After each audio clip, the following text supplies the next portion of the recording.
Anytime you feel good, you found vibrational alignment with who you are.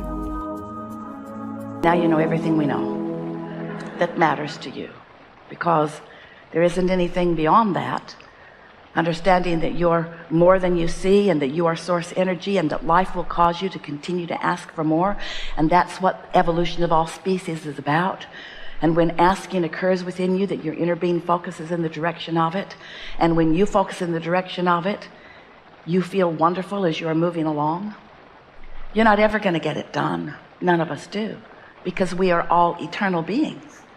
And so it's such a nice thing to know that there will always be, while you're here in your human form, there will always be somewhat of a gap between what you have newly asked for and what you've practiced enough that you are vibrationally completely in alignment with, so that it has come into your experience in all aspects. Your thoughts are continually turning to things, because that's what this leading edge experience is all about.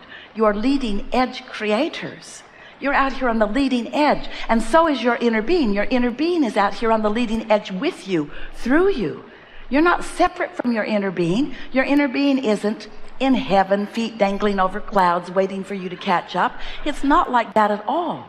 Your inner being is interested and eager about the new discoveries that you are making, just like you said you would. You said, I'll go forth and I'll explore the contrast with more intimacy and more detail.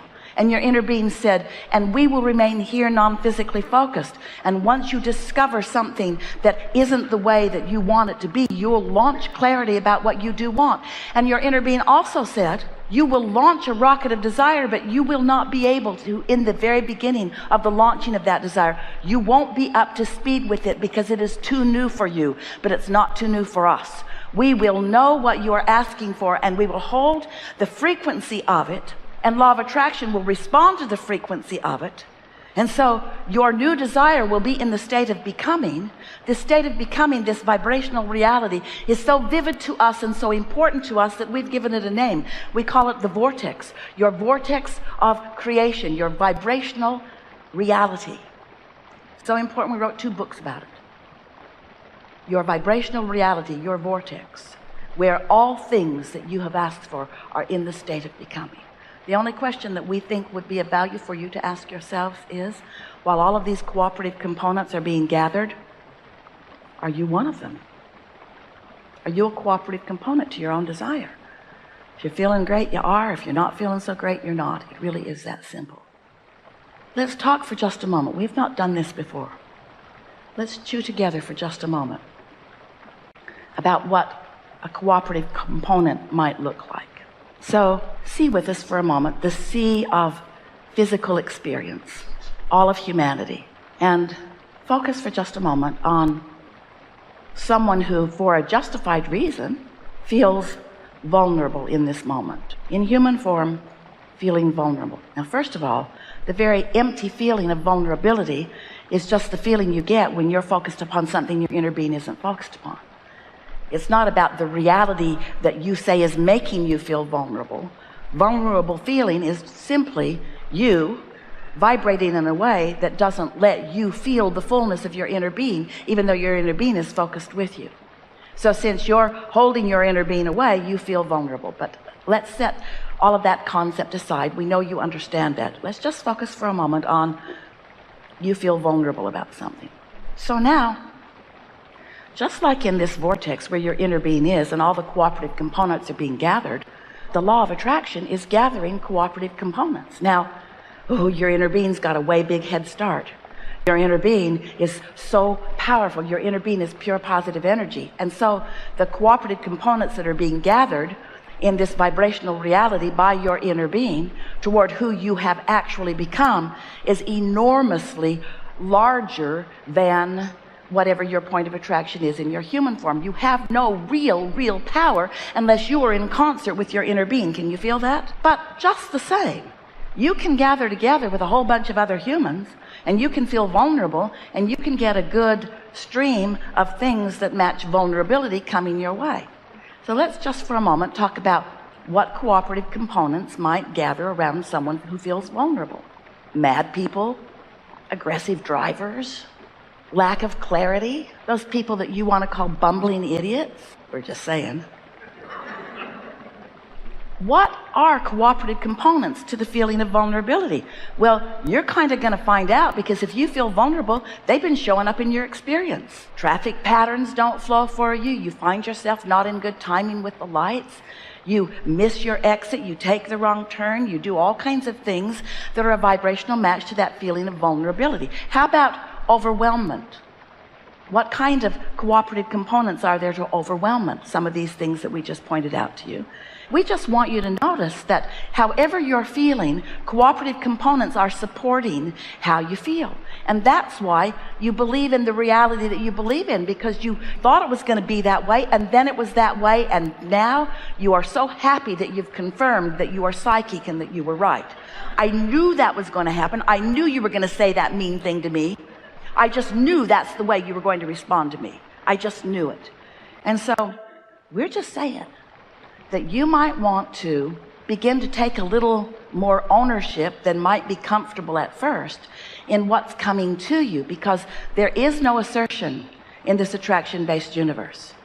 There's only attraction. There are not others out there asserting their awfulness or their orneriness or their badness or their meanness or their disrespect or their whatever. No one's asserting that into your experience. But you know, you think there is assertion because you keep getting things that you don't want. And you think that because things are coming to you that you don't want, that there must be assertion, because you wouldn't do that to you.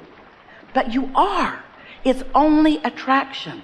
And once you accept, once you see something or receive something or live something that you don't want, and you decide to say, wait a minute, let me see. How do I really feel about that? Sort of try to get ahead of your defensiveness, ahead of the usual rhetoric that you offer, where you really acknowledge, oh, wait a minute, I was feeling that way, a match to that, and therefore nobody asserted that into my experience. Law of attraction matched me up because I was a cooperative component to it.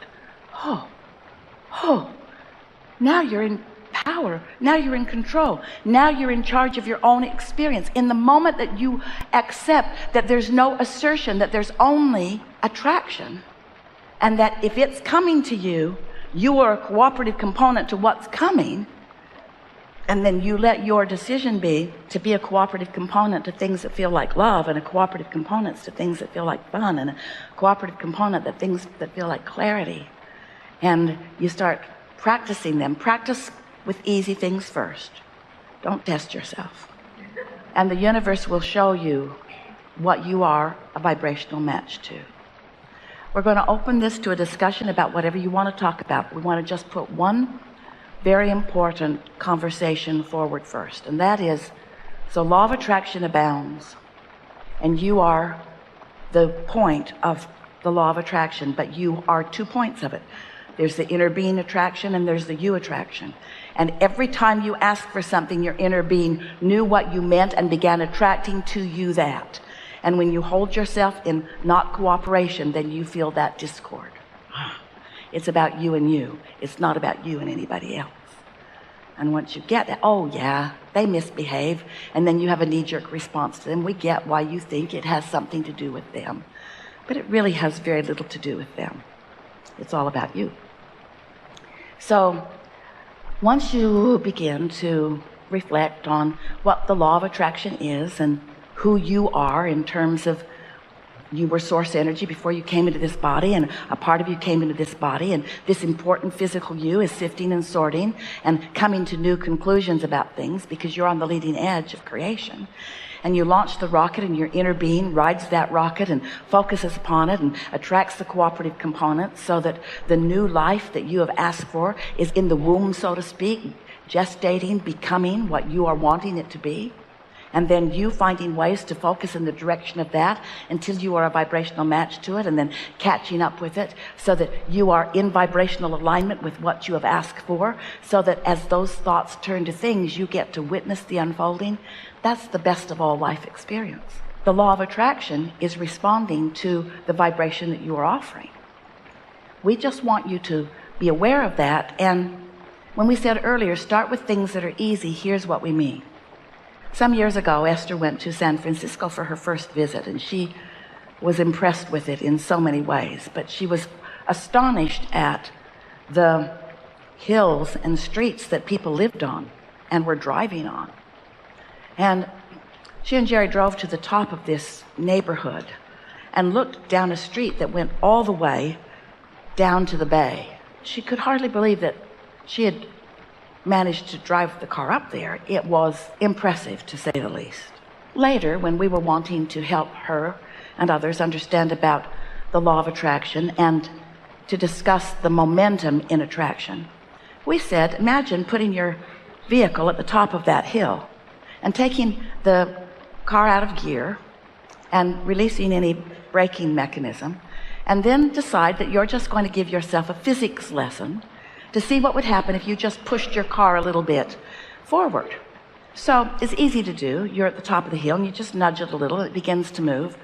And then you come to your senses, you realize, because you understand about physics and gravity and inertia, you pretty much can anticipate what's going to happen if that car gets moving. And so you step out in front of it and you let it bump up against you and it stops, because you caught in the early stages of momentum.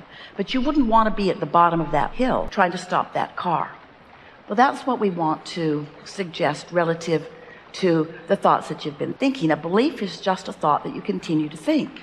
And some of those thoughts you've been thinking long enough that they have enough momentum that you're not going to stop them just because they're in your way.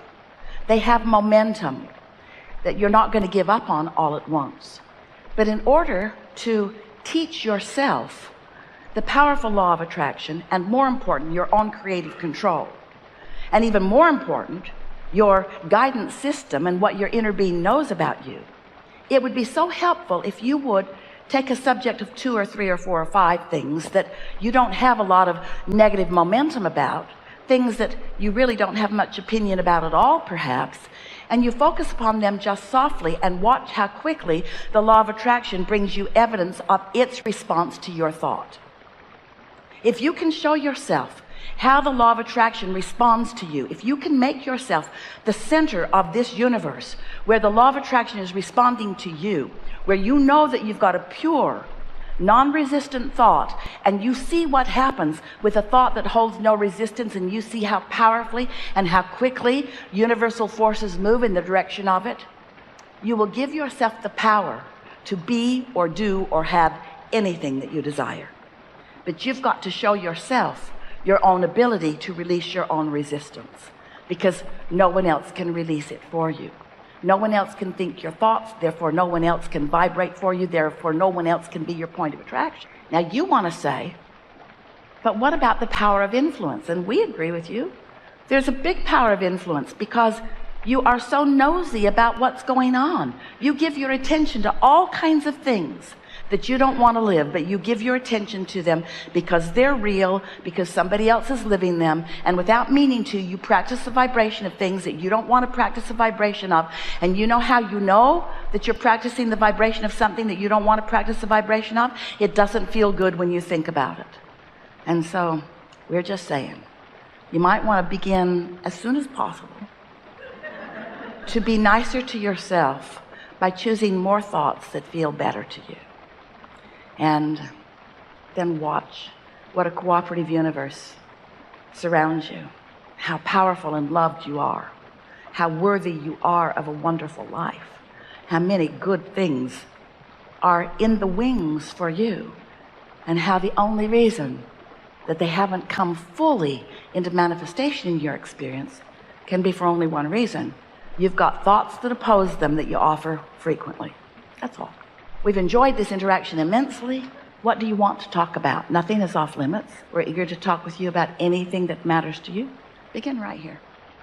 You have the ability to always allow your true nature to pour through you, and that as you learn to consciously allow your full connection with the you that is your source, your experience will be one of absolute joy.